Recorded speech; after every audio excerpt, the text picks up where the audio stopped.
The Remedial Herstory Project is a nonprofit working to get women's history into the primary and secondary history curriculum. To help us meet our goal, we produce media, lesson plans, and so much more. You can check it out on our website, www.remedialherstory.com. Our project is funded through grants and by patrons, potentially like you. Thank you to our patrons Jeff, Barbara, Christian, Kent, Jamie, Jenna, Nancy, Megan, Leah, Mark, Nicole, Anne, Sarah, Alicia, Katya, Michelle, Jessica, Laura, and Jackie. If you would like to join these wonderful people and become a patron, you can head over to patreon.com and become a supporter of the Remedial Herstory Project. You too can help us reform education and allow women to be seen, heard, and complicated. Hey, Kelsie. Hey, Brooke. Want to tell everyone what's happening in today's episode? In today's episode, we are going to be talking about Confucianism as we introduce our theme on world religions. Okay. Hello, and welcome to Remedial Herstory, the other 50%, the podcast that explores what happened to the women in history class. Now, here's your host, Kelsie Brooke Eckert, and her partner in crime, Brooke Neva Sullivan. In this episode, we are going to be asking the question, how did Confucianism's enduring impact affect women in China? Oh, that's a big topic. It is a huge topic, and we're going to use Confucianism to introduce our theme on world religions, which is such an important theme in women's history. Yeah. Religious history, medical history, all sorts of these sort of like subtopics of history that don't get covered in classes all the time are, sort of like separate from wars and economics and politics and diplomacy. Yeah, the regular male sphere. These are really great ways to get women into history because regardless of the religion you're talking about, women were there. And one thing that I think is a misperception is like, okay, so Abraham, for example, founded Judaism, but his wife, Sarah, was the first convert. And we've talked about her in a previous episode. Pretty incredible. We have, with Islam, you have Muhammad, yay, but Khadijah, his wife, first convert. With Jesus Christ, his mother and Mary Magdalene, and there's all these women who are like following along with him. Yeah, and creating the crowd. And also like literally helping shape doctrine and ideology. And some would say if these were businesses, they would be the COO to the CEO of these religions. Right. And it's just a really great way to tell women's stories. And then, so separate from the founding of these faiths, you can also look at the impact these faiths had on women in those cultures, wherever they're popping up around the world. And I think it's just a really powerful way to talk about ideology, culture, women, gender, sexual identity and preference, and all of those types of things. So I think this is such a powerful theme. In this theme, we're going to have a little mini series on Islam in particular. A mini Islam. Yeah, we have Dr. Shahala Hayeri with us. She is a professor at Boston University who wrote an amazing book about Islamic queens. And I'm so excited to get her book and her story and this wonderful history that she's written into our series and give everybody a little bit of a taste of Islam over different time periods. So she looks at women in the founding period of Islam, and then women in the medieval era of Islamic history, and then more modern women leaders in the Muslim world. And so we have those episodes coming up. And then one of our board members is coming on to talk about women in the Protestant Reformation. And love that one. Right? Like so cool. And, a lot of people talk about how the Protestant Reformation changed so much for women. And she really helps us see that not only did it change so much for women, but women were a part of the movement that created all of that change. Very cool. Yeah. So I'm really stoked about all of those. We're also going to republish some episodes that we've done already in season 1 on the theme of religion, just to like reshare those and have people, remember things that they may have forgotten, or if you missed those episodes somewhere along the line, like here's a great way. So we'll put them up as bonuses on season 2. Bonus. Yeah. So I'm just excited with all the things to come. So today we're going to talk about Confucianism. I mean, where do you start? Where do you start? Well, one of the things that we need to start with is it actually a religion? Oh. Step 1. Step 1. Make sure it fits in the theme.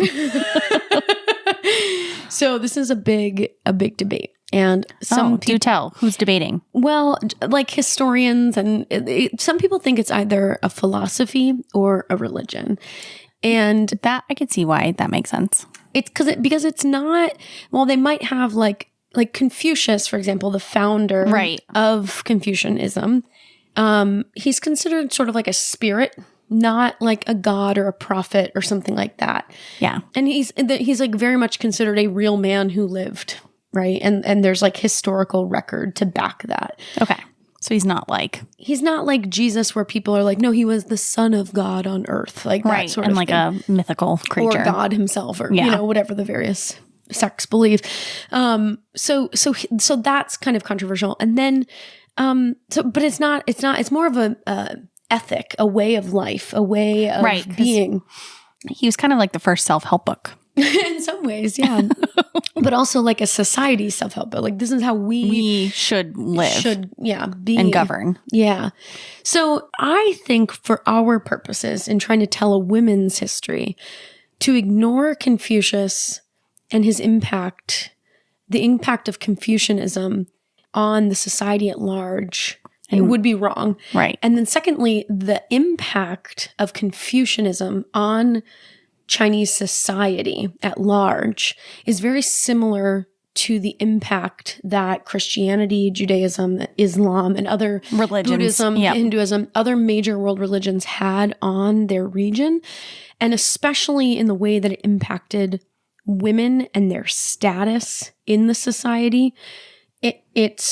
We have to sort of look at it the same way that we look at world religions. So it's kind of a non-answer as to whether I think it's way to not lean on the fence or religion, because it's sort of irrelevant. The impact is the same, and so we're going to lump it with these other religions, even if it's not a religion. I'll follow your breadcrumbs. Let's go.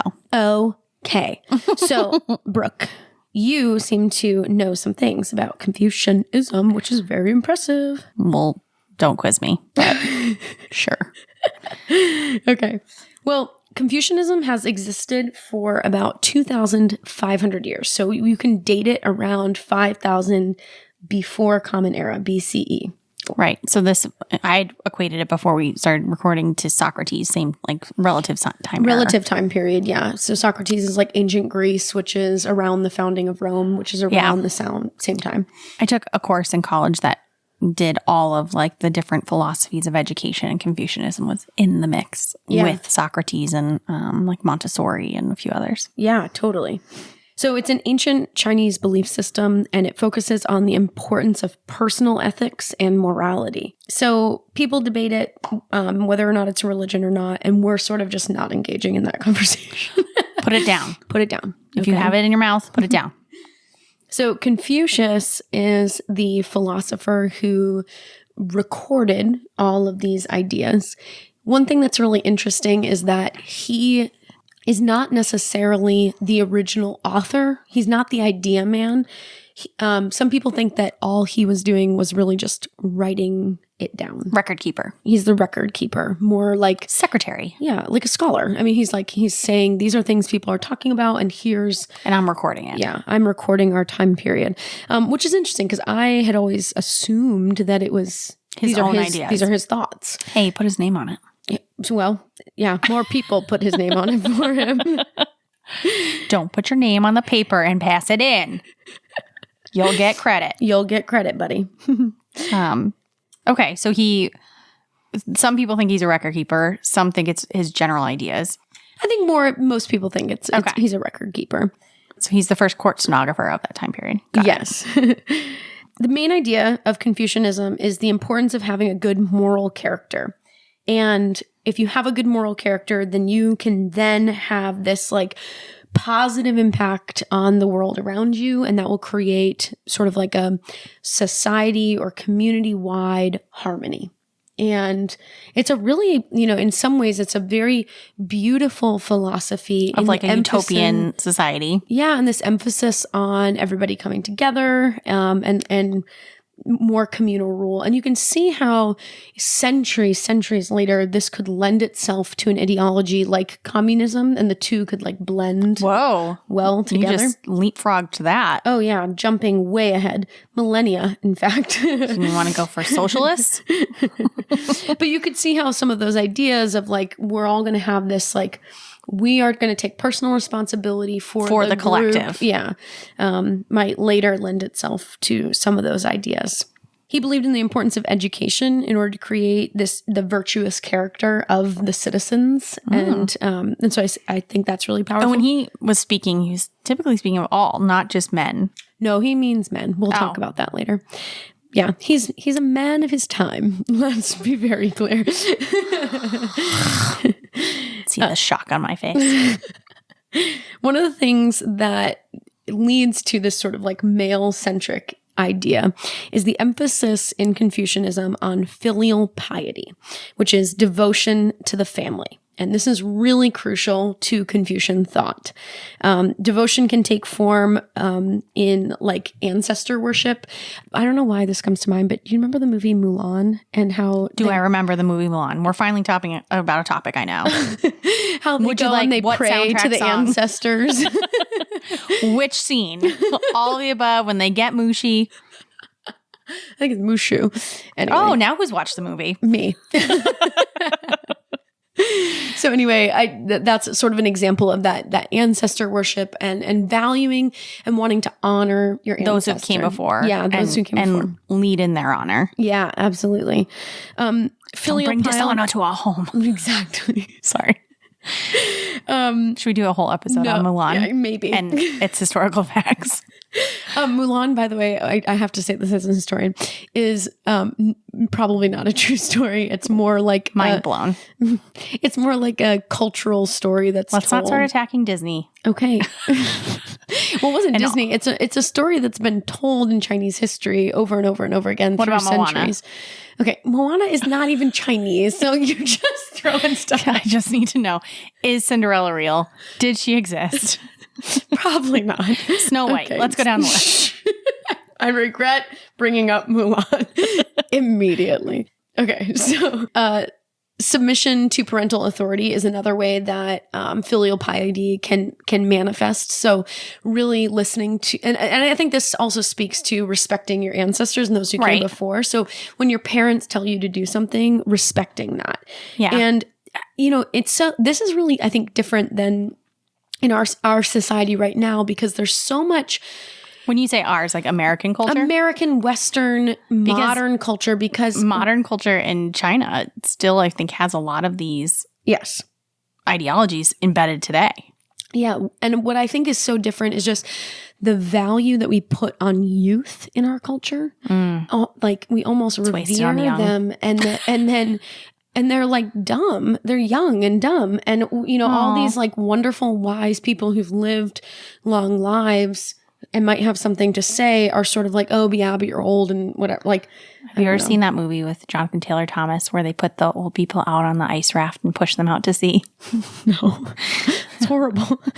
But probably exemplary of what we're talking about. But yes, it was very like, oh, American culture. Good to know. Good to know. Yeah. So this is the opposite. And so that idea of honoring the parents really extends to honoring all people of authority and really having that respect for authority. Got a more senior age on you. Yeah. And so that extends to the emperor. It extends to, whoever. Older siblings. Yeah. Older siblings. I've had several opportunities to travel to China, and but one of the very first time I traveled to China, I was going to study political science in China, and my professor was this older gentleman who had white hair and a beard. And we were all, between the ages of like 18 and 22 or whatever college students are. And in order to teach us a little bit about Confucian society, an exercise he had us do was line up by birthday in birth order. And once we were in birth order, if you were like kind of close to somebody in birthday, if you were male, you got to move towards the older side. And if you were female, you had to move towards the younger side. What was the internal rage happening in your body? So much rage. And for people who don't know, I have always been the baby of my class. I have an August birthday, so I was like right at the cutoff. So not only was I the youngest person on this, you a girl. but I was a girl.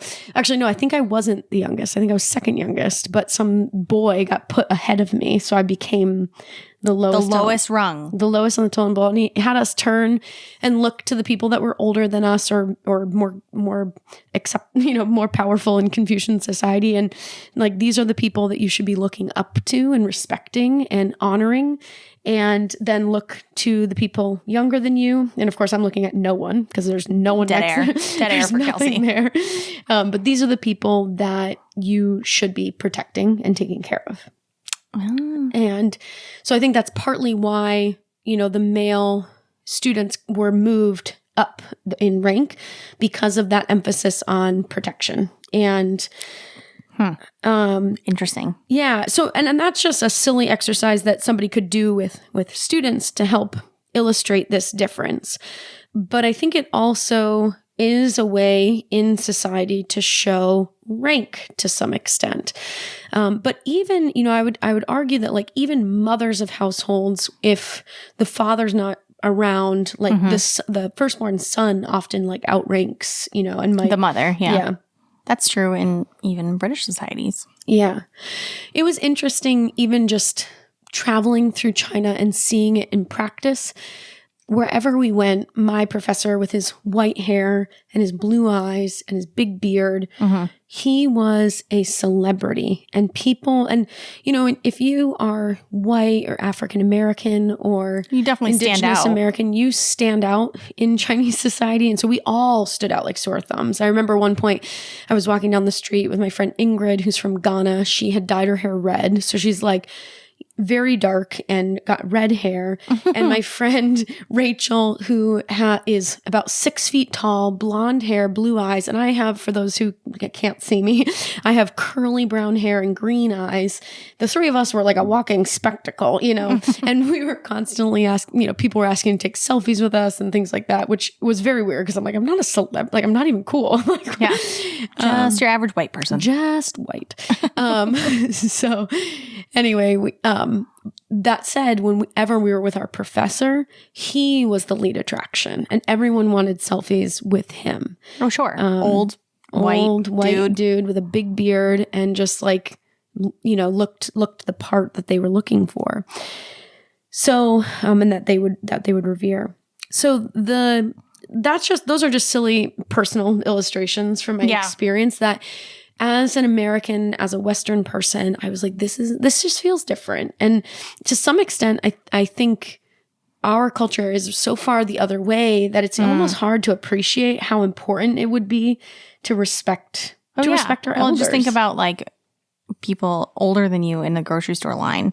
Here in America, you would not let them cut you and go first. Like most wouldn't. Yeah. But in that country, the older you are, the more revered you are and the quicker you get out of their way. Yeah.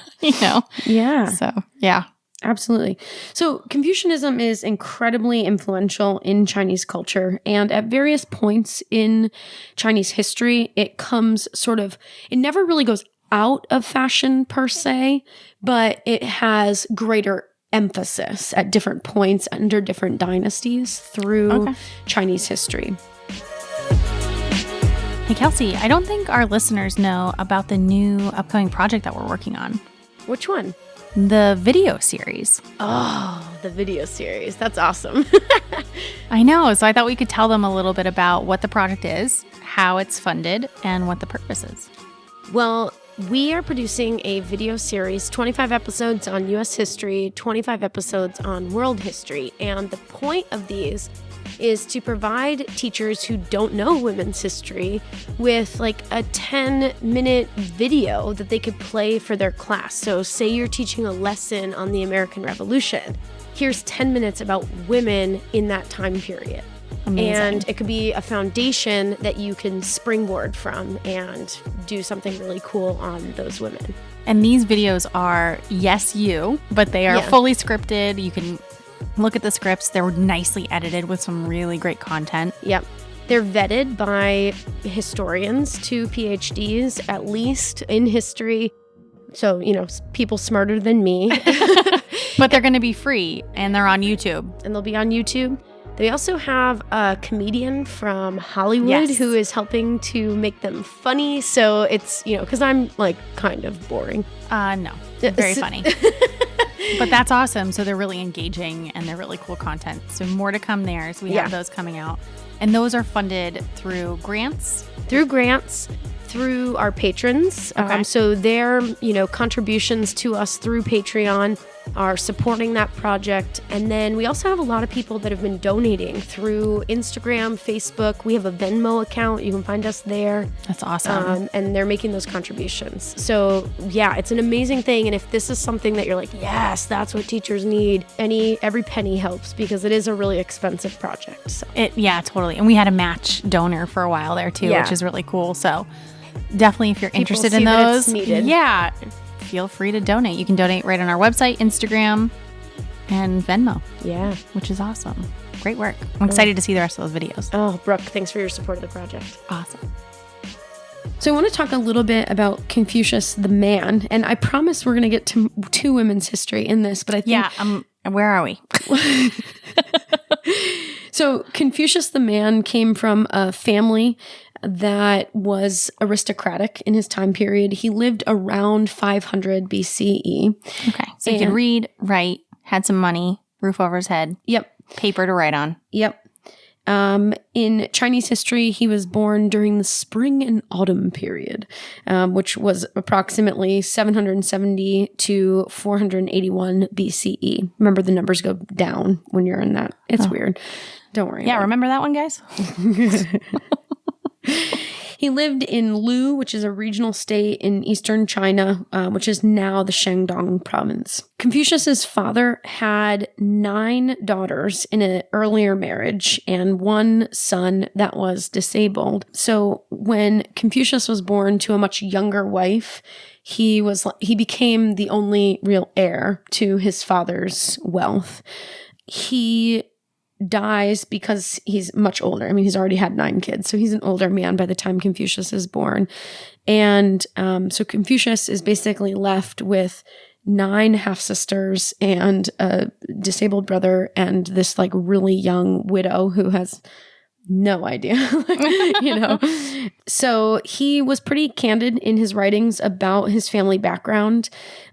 He said that he was poor and from a lowly station, even though he had this aristocratic background. And because he was poor, he felt like he had become skilled in a lot of menial things. And you could see how somebody with that aristocratic background, but yet the experience of being poor might have a way into like a lot of different worlds in order to get a really good sense of society. He sort of works in a bunch of different jobs over the course of his life. And then eventually he gets into problems of law, and he has a bunch of kind of impressive diplomatic assignments that show that he's a relatively smart person. Eventually he pulls away from that life because there's this sort of scandal where a bunch of families had moved toward, like, had been ruined essentially by association with him. Oh, yeah. And a lot of heads of households suspect foul play and sort of look at him as the culprit. Ouch. So he takes this as an opportunity to go into self-exile. And he goes on this like 14-year journey around China. Do you imagine someone today, I'm going into self-exile. Now is the time. Now's the time. Turn off the social medias. I will see you later. We should all start calling it that. Hashtag Self-exile. Oh my gosh. I think when my kids are bad, you're not in timeout, you're in self-exile. Oh my gosh. Don't hit your brother, you're in self-exile. Confucius say. Self-exile. So by mid-6th century, he basically gets this sense that he's seen the world, he has the skills, and he is in a position to start writing about self-help books. Essentially self-help philosophy for this, semi-disjointed society that he sees could be united that he was among many pieces of. Yeah. Like he had a good lens on many platforms. On many platforms. Yeah. Interesting. So that's Confucius the man. And so he takes to the quill. He takes to the quill. Actually, they probably didn't write with quills back then. Confucius starts writing down these ideas and this philosophy and acquires some disciples along the way that follow him. And he's considered one of the great sages in Chinese history. And certainly Confucius ideology was around, but it was one of many ideologies that people listened to and thought about in this time period. And so a lot of time actually goes by from when Confucius the man actually lives until it becomes this widespread doctrine in China. So I'm going to jump ahead a long time actually to the Han Empire. The Han are contemporaries of Rome and like the Roman Empire. Okay. The Han in traditional history represent this birth of uniquely Chinese culture that would last for the next 2 millennia. And this is a really important breakthrough cultural moment. They're responsible for so many things that we like. When we think China, we think the Han, compared to all the dynasties that had preceded it, including the dynasty under which Confucius lived, right? So we're talking, 500 years-ish have passed, or at least 200-300 years have passed. That's a ton of time. A ton of time. And so it's really not until the Han that Confucius becomes synonymous with Chinese culture. That's when he gets his celebrity status.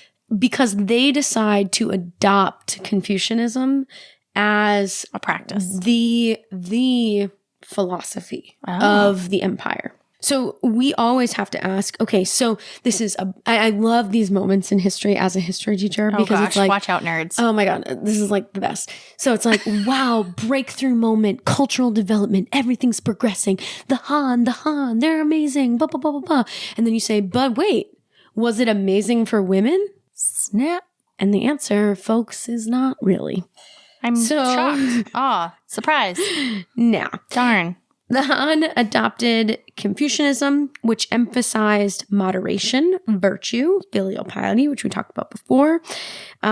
They covered, and these positive points of emphasis sort of cover up how authoritarian, patriarchal, and all of these other sort of negative things for women, the Confucianism and the Han Empire's, interpretation of Confucianism was. It creates Confucianism because it, in some ways, is such a positive ideology, creates this really tough barrier for women within China to have rights and respect. And it is modern Chinese feminists, they are battling Confucianism the same way that we are battling the patriarchy, right? Because Confucianism is the patriarchy. You turn to all the men to your left and they're in charge. They're in charge, right? So when it comes to women, it's really hard to know if Confucius intended to be discriminatory towards them because he doesn't explicitly write about women. And I'll make a couple references to times where he does, but really it is very few and far between. And so one thing that's hard is when people are reading it is their own sexism blending into what he's saying, when the reader looking at Confucianism is using their own lens. Are they adding their own lens and their own sexism that Confucius maybe didn't have? Or was he genuinely sexist? Was he a product of his time and he intended it to be interpreted that way?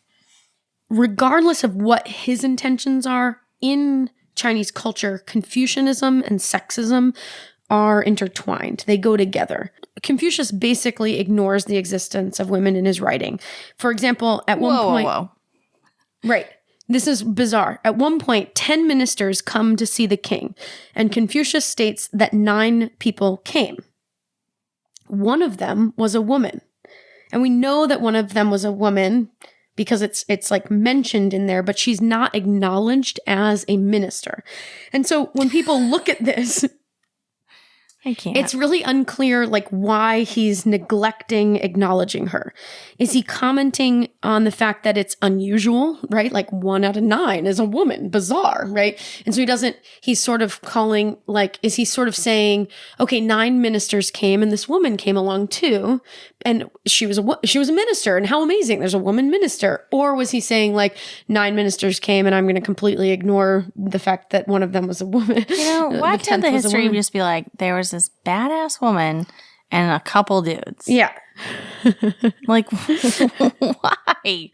I know. Like, couldn't she have been the leader of the pack? Couldn't they have been following her? Perhaps. And we'll never know. We will not. So there's only a couple direct references to women in Confucius's writing, and a lot of them are kind of overtly hostile. So I know that's shocking to you, but he said, quote, "Women and servants are hard to deal with." Chill, dude. Same, dude. Men are hard to deal with also, okay? Heads of household, I think that their writing is impressive. Hard to deal with. Wait, did someone like go through and highlight all of these women, like the women mentioned? Yeah, I mean, passages? feminist historians, feminists in Confucian culture have gone through and tried to look at, like, where does this oppressive culture that we live in come from? Like, let's go back to what Confucius actually said about women. Let's see if there's any misconception here of his comments. Yeah, and, you know, like, he's saying, like, women are hard to deal with. And it's really hard to figure out, like, okay, like, is that just a man who has, you know, like, I think some of the people I live with are annoying. Like, is that just a comment about, you know, or is this when there's so few references to women, it's hard to really be his philosophy, or is it just commentary on his day? It's just like a side note. So, one of the things that I think is more meaningful is to look at the yin and yang concept that a lot of us probably know, and that comes from Confucius. In the yin-yang idea, you've got, you know, the black and the white, and there's that little dot of each on, you know, that bring the shape together. And it's a harmonious shape where and you have to have a little of each side to make it harmonious. Exactly. So one thing that's really hard is that the yin-yang concept is basically taking the feminine qualities and male qualities and asserting sort of a doctrine of they are separate, but they are equal. And good. While you could positively interpret it as equal, the way that people talk about the yin versus the yang is not positive towards women. And feminists in China today really reject the yin-yang model because it's been used to justify women's subordination and exclusion from life outside the home, right? Because they're separate but equal. So you stay in your home, we stay in the, you know, the world outside, in the, you know, in that space, and it keeps women from having job opportunities and potentially voting and all those things through time. Yin and yang are starkly different. They're man and woman. They have different qualities. Yang is strong, but yin, which is the female version, is weak and yielding. I don't even know. Kelsey's quoting here, these are not her own opinions. A man is honored for his strength, and a woman was glorified for her beauty. right? And so you're creating sort of like these are the ideal, and a lot of Confucianism is this is what the ideal is, which is creating these, stereotypes and burdens that people have to live up to in Chinese culture.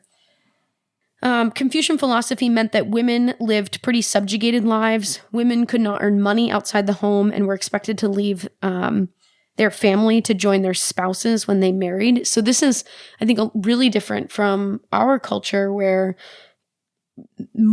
oftentimes people live closer to the woman's family. And that's not always true. There's no pressure to do that either way. And usually you live near the family, you can tolerate better. But that's a little bit different. Yeah, there's cultures within American culture and society that still uphold a lot of those historical values from different countries that they come from or their families are historically from, like Italian families living closer together or Irish families living closer together. So yeah. Because baby daughters you knew that they were going to grow up and then they were going to leave you. It created, in addition to all the other reasons why having a daughter was seen as a burden in every other culture around the world, it also created this idea of like, what's the point in investing in this? Because it's just going to leave us. So I imagine schooling, education, all those things. Yeah. But even worse, female infanticide in China was particularly problematic. It was problematic all over the world. So I don't want people to walk away being like the Chinese, but it was really tough. And it is, Confucianism didn't help that dynamic. Infanticide is common practice around the world because especially in a time period before pasteurized milk, when if you can't breastfeed your baby, it will die. And because there's no alternative to you breastfeeding your baby. And so infanticide, killing your baby is not as horrifying, I guess, as I thought it was. It was more like, what is the point in trying to keep it alive? Like, it is going to die. And the best way to, I just want my baby to not suffer to death. Yeah, starve to death. So in some ways you could look at it that way, but the selective killing of baby girls, female infanticide, by the way, there's no such thing as male infanticide. Like there's no, because it's male, we're going to kill it. Like, not a culture in the world has that. Every culture in the world is guilty of having some extent of female infanticide because of the gendered way that we view men and women in our society and the values that we put on their gender, right? Yeah. And the abilities and the beliefs that we have in men in the society that they will care for the family, can earn money, earn income, become more of a contributor to the family. Even in societies where money is not a factor, it's who can farm, who's stronger, who can work. Mm-hmm. And women, it's not the case. I have this primary source quote from a Chinese man. He said, an ancient Chinese man, he said, even a poor man would bring up a son, but even a rich man would dispose of a daughter. Oh. Which is pretty horrible. And it gives you the sense that the way that I explained infanticide, right? Like, if you can't breastfeed your child, if you can't feed it, if you can't care for it, it's a arguably, or at least the way people saw it in older times, a more humane thing to do for the baby. But this is saying it doesn't matter. Like, this isn't about wealth. This isn't about you'd having rather a wet nurse. You'd rather have a son, and you're getting rid of it because it's female. Well, and then how China put a cap on size of families, so you could only have 4. Yeah. And so if you had a daughter already and you had a second, you couldn't have a son. So many families would get rid of their second daughter. Yeah. No, I mean, it's a problem that persists. I mean, that was an issue that they were having related to population growth. But the effect of that was like such horrible gender discrimination and the treatment of young girls, selective abortions where they're choosing to abort baby girls because they're girls, right?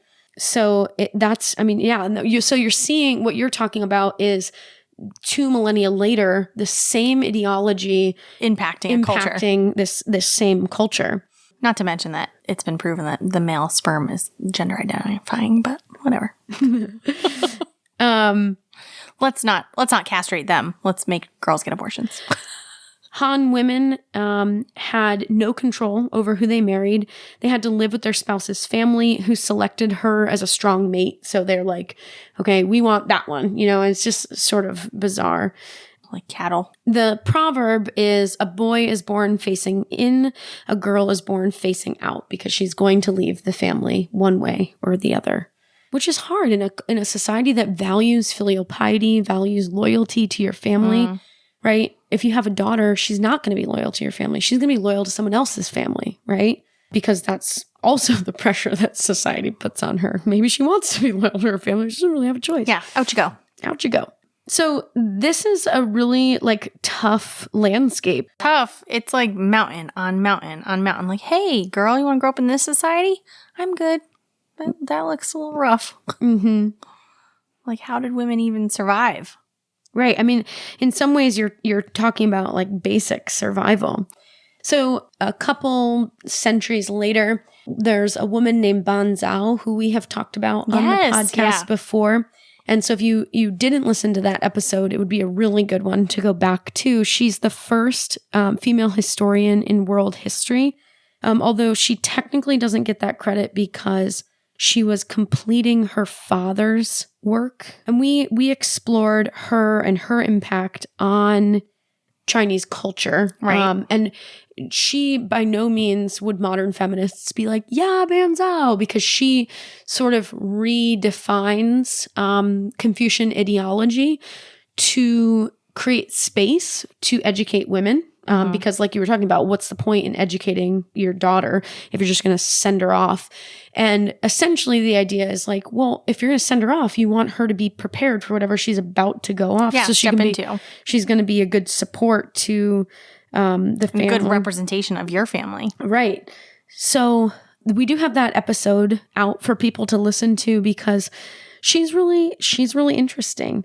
In season 1, we structured the podcast a little bit differently. So you'll notice that difference pretty quickly. But I highly encourage people to pick up that episode because it will build off of what we're talking about here. So that is in season 1, episode 15, and it's titled Women Historians and Primary Sources. We highlight 2 women, Ban Zhao and Anna Karenina, who is from the Byzantine Empire and technically gets the credit as the first female historian in world history because she writes her own history, not just finishing her father's. So anyway, Confucianism, I think it's really important to look at the not just the religion or the philosophy, but also how, and this is true for any, world history course or world cultures course, when you're teaching about something, just because it's a breakthrough, like the Han Empire, it's a powerful breakthrough. It's a cultural revolution. There's, it's the most united China had ever been in up to that point. And so it's very important, but it's hard because it also creates these barriers that women now have to overcome. And, the safety, you could argue that the safety and the protection that they get from a united empire is really important to all people in China, including women. And so maybe that's a net gain, even if they have to deal with some sexism along the way. So it's tough, but I think analyzing the layers and the gender. But this also put some women in power, I imagine, enacting some of this, that his ideology, piety, being, gracious and beautiful and all these things, I imagine employed some women. Yep. Matchmakers, dressmakers, beauticians, women that were really leading in the society, showing what the culture norms should be. Yeah. So, definitely, there might be some women that come and out of that. Ban Zhao would be one of those people who, was able to sort of capitalize on existing ideology and reshape it. Yeah. So kind of that influencer position of that time period. Totally. We're kicking off World Religions with Confucianism. We will be sending everybody further westward from here. To the west. Yeah, to learn about more religions. But I hope people will take some of these ideas and think about how to better teach Chinese history and think about how it impacted the whole population rather than just, when we say a period is a breakthrough for whom is my question to you. Yeah, no kidding. Oh, okay. Confucianism. Yeah, did it. Thanks, Kelsie. Thanks, Brooke. See you next time. See you next time. Thanks so much for listening to Remedial Herstory, the other 50%. Please subscribe, rate, and review wherever you listen to your podcasts to bring more voices to the conversation. We really appreciate that effort. Until next time.